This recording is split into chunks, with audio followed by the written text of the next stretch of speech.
Hi hello ನಮಸ್ಕಾರ.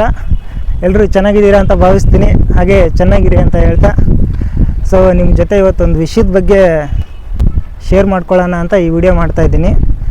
ಅದಕ್ಕಿಂತ ಮುಂಚೆ ನೀವೇನು ಇಲ್ಲಿ ನೋಡ್ತಾ ಇದ್ದೀರಲ್ಲ ಕೆರೆ, ಇದು ಸಾರಕ್ಕಿ ಕೆರೆ, ಪುಟ್ಟೇನಹಳ್ಳಿ ಕೆರೆ ಅಂತ ಕೂಡ ಕರೀತಾರೆ.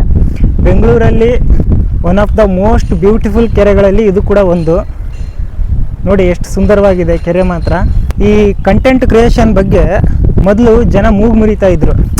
ಅಂದರೆ ಈ ಕಂಟೆಂಟ್ ಕ್ರಿಯೇಟ್ ಮಾಡೋರನ್ನ ಅಥವಾ ಈ ವಿಡಿಯೋ ಮಾಡೋರನ್ನ ಏನಂತ ಟ್ರೀಟ್ ಮಾಡ್ತಾಯಿದ್ರು ಅಂದರೆ, ಅವ್ರಿಗೆಲ್ಲ ಏನೋ ಕೆಲಸ ಇಲ್ಲ, ಸುಮ್ಮನೆ ಜಾಬ್ ಇಲ್ಲದೆ ಏನೇನೋ ಮಾಡ್ತಿರ್ತವೆ, ಮಾಡ್ರಿ ಅಂತಂದರೆ ಜಾಬ್ ಮಾಡಲಾರ್ದೆ ಈ ಥರ ವೀಡಿಯೋಗಳನ್ನ ಮಾಡ್ಕೊಂಡು ತಿರುಗಾಡ್ತಾರೆ. ಆ ಥರ ಒಂದು ಜನರ ಮನಸ್ಸಲ್ಲಿ ಭಾವನೆ ಇತ್ತು. ಬಟ್ ಈಗ ಅದು ಬದಲಾಗ್ತಾ ಇದೆ. ಈ ಮೀಡಿಯಾದವ್ರು ಮಾಡದೇ ಇರೋ ಕೆಲಸಗಳನ್ನ ಈ ಸೋಷಿಯಲ್ ಮೀಡಿಯಾ ಮಾಡ್ತಾ ಇದೆ. ಎಷ್ಟೋ ಜನ ಈಗ ಮೀಡಿಯಾದಲ್ಲಿ ಬರೋ ಸುದ್ದಿಗಳನ್ನ ನೋಡೋಕ್ಕೆ ಹೋಗಲ್ಲ, ಯಾಕಂದರೆ ಅವ್ರು ತೋರಿಸಿದ್ರು ಕೂಡ ಅದು ಸತ್ಯನ ಸುಳ್ಳು ಅಂತ ಸೋಷಿಯಲ್ ಮೀಡಿಯಾ ಮೊರೆ ಹೋಗ್ತಾರೆ. ಅಷ್ಟು ಬದಲಾಗಿದ್ದಾರೆ ಜನ. ಅದಕ್ಕೆ ಸೋಷಿಯಲ್ ಮೀಡಿಯಾನ ಒಳ್ಳೆ ಥರ ಯೂಸ್ ಮಾಡ್ಕೊಳ್ಳೋಣ, ಜನರಿಗೆ ಒಳ್ಳೆ ಕಂಟೆಂಟ್ ಕೊಡೋಣ, ಗೊತ್ತಿಲ್ಲದಿರೋ ವಿಚಾರಗಳನ್ನ ತಿಳಿಸ್ಕೊಡೋಣ. ಏನೈತೆ ಅದರಲ್ಲಿ, ಹೌದಲ್ವಾ? ಬೆಂಗಳೂರಲ್ಲಿ ಕಂಟೆಂಟ್ ಕ್ರಿಯೇಷನ್ ಬಗ್ಗೆನೇ ಎಷ್ಟೋ ಪ್ರೈವೇಟ್ ಕಾಲೇಜ್ಗಳಲ್ಲಿ ಅದರದ್ದೇ ಒಂದು ಕೋರ್ಸನ್ನು ಓಪನ್ ಮಾಡ್ತಾ ಇದ್ದಾರಂತೆ. ಇವಾಗಂತೂ ಗಲ್ಲಿಲೂ ಎಡಿಟಿಂಗ್ ಕ್ಲಾಸ್ಗಳು ಓಪನ್ ಆಗಿದ್ದಾವೆ. ಸೊ ಹಂಗಾಗಿ ಕಂಟೆಂಟ್ ಕ್ರಿಯೇಷನ್ಗೆ ಒಂದೊಳ್ಳೆ ಪ್ರಾಮುಖ್ಯತೆ, ಒಂದೊಳ್ಳೆ ಪ್ಲಾಟ್ಫಾರ್ಮ್ ಸಿಗೋದಂತೂ ಗ್ಯಾರಂಟಿ. ನಾನು 2020ರಲ್ಲೇ ಈ ಬ್ಲಾಗಿಂಗ್ ಸ್ಟಾರ್ಟ್ ಮಾಡಿದೆ. ಅವಾಗ ಏನು ಹುಚ್ಚುತನ ಇತ್ತು ಅಂದರೆ, ನಿಜ ಯಾರಾದರೂ ಇರಲಿ, ಎಷ್ಟು ಜನ ಆದರೂ ಇರಲಿ, ಸುಮ್ಮನೆ ಕ್ಯಾಮ್ರಾ ಹಿಡ್ಕೊಂಡು ಜನರ ಮಧ್ಯೆ ಮಾತಾಡ್ಕೊಂಡು ಹೋಗ್ತಾನೆ ಇರ್ತಿದ್ದೆ. ಬಟ್ ಯಾಕೋ ಇತ್ತೀಚೆಗೆ ಜನ ನೋಡಿದ್ರೆ ನಾಚಿಕೆ, ಭಯ, ಕ್ಯಾಮ್ರಾ ಮುಂದೆ ಮಾತಾಡೋದಕ್ಕೆ ಒಂದು ಸ್ವಲ್ಪ ಸಂಕೋಚ ಎಲ್ಲ ಆಗ್ತಾಯಿದೆ. ನೋಡಿ, ನಿಮ್ಗೆ ಏನಾದರೂ ಒಂದು ಒಳ್ಳೆಯ ಅಭ್ಯಾಸ ಇದ್ದಾಗ ಅದನ್ನು ದಯವಿಟ್ಟು ಬಿಡೋಕ್ಕೆ ಹೋಗಬೇಡಿ, ಅದನ್ನು ಕಂಟಿನ್ಯೂ ಮಾಡಿ. ಆ ಹುಚ್ಚುತನ ಇದ್ದಾಗಲೇ ನೀವೇನಾದರೂ ಒಂದು ಮಾಡೋದಕ್ಕೆ ಸಾಧ್ಯ. ಮತ್ತು ಇಲ್ಲೇನು ನೋಡ್ತಾ ಇದ್ದೀರಲ್ಲ, ಈ ಕೆರೆ ಅರೌಂಡ್ ಒಂದು 2.5 ಕಿಲೋಮೀಟ್ರ್ ಇದೆ. ಇದನ್ನು ಡೈಲಿ ನಾನು 2 ರಿಂದ 3 ರೌಂಡ್ ರನ್ ಮಾಡ್ತಾ ಇದ್ದೆ. ಆದರೆ ಈಗ 1 ರೌಂಡು ನಡೆಯೋದಕ್ಕೆ ಕೂಡ ಬೇಸರ ವ್ಯಕ್ತಪಡಿಸ್ತೀನಿ. ಅಂದರೆ ನಿಮ್ಮಲ್ಲಿ ಯಾವುದಾದ್ರೂ ಒಂದು ಒಳ್ಳೆಯ ಅಭ್ಯಾಸ ಇದ್ದಾಗ ಅದನ್ನು ದಯವಿಟ್ಟು ಬಿಡೋಕ್ಕೆ ಹೋಗಬೇಡಿ. ಇನ್ನೊಂದು ಡಾರ್ಕ್ ರಿಯಾಲಿಟಿ ಏನು ಗೊತ್ತಾ, ನಾವು ಮಾಡೋ ಕೆಲಸ ಎಲ್ರಿಗೂ ಇಷ್ಟ ಆಗಲ್ಲ ಸ್ನೇಹಿತರೆ. ಇನ್ನೂ ಹೇಳ್ಬೇಕಂತಂದರೆ, ನಿಮಗೆ ಅಪ್ಪು ಸಾರು ಯಾರಿಗೆ ತಾನೇ ಇಷ್ಟ ಇಲ್ಲ ಹೇಳಿ? ಪ್ರತಿಯೊಬ್ಬರಿಗೂ, ಮಕ್ಕಳಿಂದ ಹಿಡಿದು ದೊಡ್ಡೋರ್ವರೆಗೂ ಅವ್ರನ್ನ ಇಷ್ಟಪಡದಿರೋ ವ್ಯಕ್ತಿಗಳೇ ಇಲ್ಲ.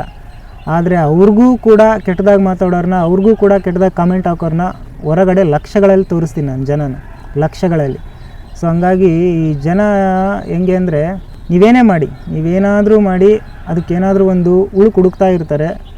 ಸೊ ನೀವು ಮಾಡೋ ಕೆಲಸದ ಮೇಲೆ ಬದ್ಧತೆ ಇರಲಿ, ನಿಮ್ಮ ಮಾಡೋ ಕೆಲಸದ ಮೇಲೆ ಒಂದು ಪ್ಯಾಷನ್ ಇರಲಿ, ಕನ್ಸಿಸ್ಟೆನ್ಸಿ ಇರಲಿ, ಆವಾಗಲೇ ಏನಾದರೂ ಒಂದು ಮಾಡೋದಕ್ಕೆ ಸಾಧ್ಯ ಅಂತ ನಾನು ಅಂದ್ಕೊತೀನಿ. ಒಂದು ಮಾತಿದೆ, ಏನು ಗೊತ್ತಾ, ಅವಕಾಶಗಳಿಗಾಗಿ ಅಲಿಬೇಡ, ಅವುಗಳನ್ನ ನೀನೇ ಸೃಷ್ಟಿ ಮಾಡ್ಕೋ ಅಂತ.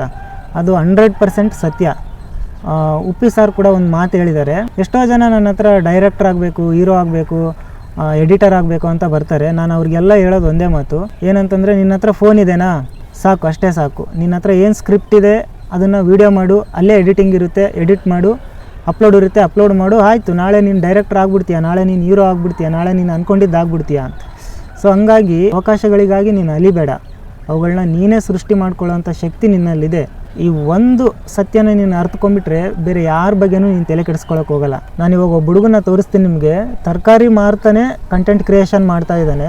ಯಾಕೆ ತೋರಿಸ್ತಾ ಇದ್ದೀನಿ ಅಂತಂದರೆ, ಸೊ ನಮ್ಮ ಮೈಂಡಲ್ಲಿ ಬಲವಾದ ಒಂದು ಮೈಂಡ್ ಸೆಟ್ ಇದ್ದಾಗ ಜನ ಏನಂತಾರೆ, ಜನ ನಮ್ಮನ್ನು ಯಾವ ಥರ ಮಾತಾಡ್ಕೊತಾರೆ, ಈ ಸಮಾಜ ಯಾವ ಥರ ನಮ್ಮನ್ನು ರಿಸೀವ್ ಮಾಡ್ಕೊಳ್ಳುತ್ತೆ, ಅದ್ರ ಬಗ್ಗೆ ಏನು ತಲೆ ಕೆಡಿಸ್ಕೊಳ್ಳೋಕೆ ಹೋಗಲ್ಲ. ನಮ್ಮ ಕೆಲಸ ಮಾತ್ರ ಮಾಡ್ತಾ ಇರ್ತೀವಿ. ಸೊ ಹಂಗೆ ಕಂಟೆಂಟ್ ಕ್ರಿಯೇಷನ್ ಅನ್ನೋದು ಅದೇನು ಕೀಳಿರಿಮೆ ಮನೋಭಾವನೆ ಬೇಡ ನಿಮಗೆ. ಪ್ರತಿಯೊಬ್ಬರು ನೀವೇನೇನು ಅಂದ್ಕೊಂಡಿದ್ರೆ ಅದನ್ನು ಮಾಡಿ. Hi bro. ಹೇಗಿದ್ದೀರಾ? ಚೆನ್ನಾಗಿದ್ದೀರಾ? ನೀವು? ಹಾಂ. ಏನು ತರಕಾರಿ ಮಾರ್ತಾ ಕಂಟೆಂಟ್ ಮಾಡ್ತಾ ಇದ್ದೀರಾ? ಹಾಂ ಬ್ರೋ, ತರಕಾರಿ ಮಾರ್ಕೊಂಡೇ ಕಂಟೆಂಟ್ ಮಾಡ್ತೀನಿ ಬ್ರೋ. ಹೇಗೆ ಬ್ರೋ, ಈ ಯಾವ ಥರ ಮಾಡ್ತಾ ಇದ್ದೀರಾ ಕಂಟೆಂಟ್ ಎಲ್ಲ? ಏನಿಲ್ಲ ಬ್ರೋ, ಬಿಸ್ನೆಸ್ ಬಗ್ಗೆ ಸ್ಟಾರ್ಟ್ ಮಾಡ್ತಾ ಇರ್ತೀನಿ, ಹಂಗೆ ಬಿಸ್ನೆಸ್ ಬಗ್ಗೆನೂ ಮಾಡ್ತೀನಿ, ಮತ್ತು ಕಸ್ಟಮರ್ ಕೂಡ ಮಾತಾಡೋದು, ಫನ್ ಆಗಿರೋದು ಏನಾರ ಮಾಡ್ತಾ ಇರ್ತೀನಿ. Super bro. ಒಟ್ಟಿನಲ್ಲಿ ನಿಮ್ಗೆ ಇಷ್ಟದ ಕೆಲಸ ನೀವು ಮಾಡ್ತಾ ಇದ್ದೀರಾ. ನನಗೆ ಇಷ್ಟ ಬ್ರೋ, ಈ ಥರ ಬಿಸ್ನೆಸ್ ಮಾಡಬೇಕಂತ ಇಷ್ಟ ಆಯಿತು, ಅದಕ್ಕೆ ನಾನು ಬಿಸ್ನೆಸ್ ಸ್ಟಾರ್ಟ್ ಮಾಡಿದ್ದೀನಿ ಬ್ರೋ. ಈಗ ಯಾವ ಕೆಲಸ ಆದರೂ ಎಲ್ಲ ಇದೆ ಬ್ರೋ. ಕೆಲವೊಂದು ಹುಡುಗರಿಗೆ ಈ ಥರ ಎಲ್ಲ ಮಾಡೋಕ್ಕೆ ಇಷ್ಟ ಆಗಲ್ಲ, ಆದರೂ ನನಗೆ ಇಷ್ಟ, ನಾನು ಮಾಡ್ತೀನಿ. ನಮ್ಗೇನು ಇಷ್ಟ ಅದೇ ಮಾಡಿ ಚೆನ್ನಾಗಿರುತ್ತೆ ಬ್ರೋ. ಬೇರೆದವ್ರು ಏನು ಮಾತಾಡ್ತಾರೋ, ಏನು ತಲೆ ಕೆಡಿಸ್ಕೊತಾರೋ ಅಂತ ಬೇರೆದವ್ರ ಬಗ್ಗೆ ವಿಚಾರ ಮಾಡಿದ್ರೆ ಅವ್ರವ್ರ ಜೀವನದಾಗ ಏನೂ ಮಾಡೋಕ್ಕಾಗಲ್ಲ ಬ್ರೋ. ನಮ್ಗೆ ಇಷ್ಟ ಆಗಿದ್ದು ನಾವು ಮಾಡಬೇಕಷ್ಟೆ. ಅದಂತೂ 100%. ನಾನು ಅದ್ರ ಬಗ್ಗೆನೇ ಮಾತಾಡ್ತಾ ಇದ್ದೆ. ಸೊ ಎಷ್ಟೋ ಜನ ಕಂಟೆಂಟ್ ಕ್ರಿಯೇಟ್ ಮಾಡೋದಕ್ಕೆ ಹಿಂಜರಿಯೋದು, ಅಥವಾ ಸೊ ಅಂದರೆ ಜನ ನಮ್ಗೆ ಏನಂತಾರೆ, ಯಾವ ಥರ ಟ್ರೀಟ್ ಮಾಡ್ತಾರೆ. ಇಲ್ಲ ಬ್ರೋ, ಈಗ ಜನ ಏನು ಅನ್ಕೋತಾರೆ ಅಂತ ನೀವು ಅನ್ಕೊಂಡ್ರೆ ಅಂದರೆ ಜೀವನ ಏನು ಮಾಡೋಕ್ಕೆ ಆಗೋದಿಲ್ಲ ನಿಮ್ಮ ಕಡೆ. ಹೌದು. ಜನ ಏನು ಅನ್ಕೊಂಡ್ರು ಪರವಾಗಿಲ್ಲ, ನಾನು ಮಾಡೇ ಮಾಡ್ತೀನಿ ಅಂತ ನೀವು ನಿಂತ್ಕೊಂಡ್ರೆ ಏನಾರ ನಿಮ್ಮ ಜೀವನ ಮಾಡೋಕ್ಕಾಗೋದು. ಜನರ ಬಗ್ಗೆ ಎಲ್ಲ ತಲೆ ಕೆಡಿಸ್ಕೋಬೇಡಿ ಬ್ರೋ. ನಿಮ್ಮ ಲೈಫಲ್ಲಿ ನಿಮ್ಗೆ ಏನು ಮಾಡೋಕೆ ಇಷ್ಟ ಆಗುತ್ತೆ ಅದೇ ಮಾಡಿ. ಒಮ್ಮಿಲ್ಲ ಸಕ್ಸಸ್ಫುಲ್ ಆಗುತ್ತೆ ನಿಮ್ಮ ಲೈಫಲ್ಲಿ. Okay, thank you bro. Thank you bro, thank you so much. ಒಳ್ಳೆಯದಾಗಲಿ. Okay, thank you bro. ನಿಮಗೆ ಗೊತ್ತಾ, ನಾವು ಸಣ್ಣವರಿದ್ದಾಗ ಸ್ಕೂಲಲ್ಲಿ ಡಾಕ್ಟ್ರ್ ಆಗ್ತೀವಿ, ಇಂಜಿನಿಯರ್ ಆಗ್ತೀವಿ, ಪೊಲೀಸ್ ಆಗ್ತೀವಿ ಅಂತಿದ್ವಿ. ಆದರೆ ಈಗಿನ ಮಕ್ಕಳನ್ನ ಕೇಳಿ ಮೋಟೋ ಬ್ಲಾಗರ್ ಆಗ್ತೀವಿ, ಕಂಟೆಂಟ್ ಕ್ರಿಯೇಟರ್ ಆಗ್ತೀವಿ ಅಂತ ಹೇಳ್ತಾ ಇದ್ದಾರೆ. ಕಂಟೆಂಟ್ ಕ್ರಿಯೇಷನ್ ಬಗ್ಗೆ ದೆಹಲಿ ಪಾರ್ಲಿಮೆಂಟಲ್ಲಿ ಕೂಡ ಚರ್ಚೆ ಆಗುತ್ತೆ ಅಂದರೆ ಲೆಕ್ಕ ಹಾಕಿ ಎಷ್ಟರ ಮಟ್ಟಿಗೆ ಅದ್ರ ಪ್ರಭಾವ ಜನರ ಮೇಲೆ ಬೀರ್ತಾ ಇದೆ ಅಂತ. Today, millions of Indians have chosen to become digital content creators. They function as educators, reviewers, satirists, entertainers, musicians and influencers. So friends, ಇದಾಗಿತ್ತು ಇವತ್ತಿನ ವಿಷಯ. ಯಾರೆಲ್ಲ ಕಂಟೆಂಟ್ ಕ್ರಿಯೇಟರ್ ಆಗಬೇಕು ಅಂದ್ಕೊಂಡಿದ್ದೀರಾ, ಏನೆಲ್ಲ ಕೆಲಸಗಳು ಶುರು ಮಾಡ್ಕೋಬೇಕಂತಿದ್ದೀರಾ, ಆದಷ್ಟು ಬೇಗ ಶುರು ಮಾಡ್ಕೊಳ್ಳಿ ಅಂತ ಹೇಳ್ತಾ ಸಿಗುವ ಮುಂದಿನ ವೀಡಿಯೋದಲ್ಲಿ. ಅಲ್ಲಿವರೆಗೂ ಟೇಕ್ ಕೇರ್, ಬಾಯ್ ಬಾಯ್.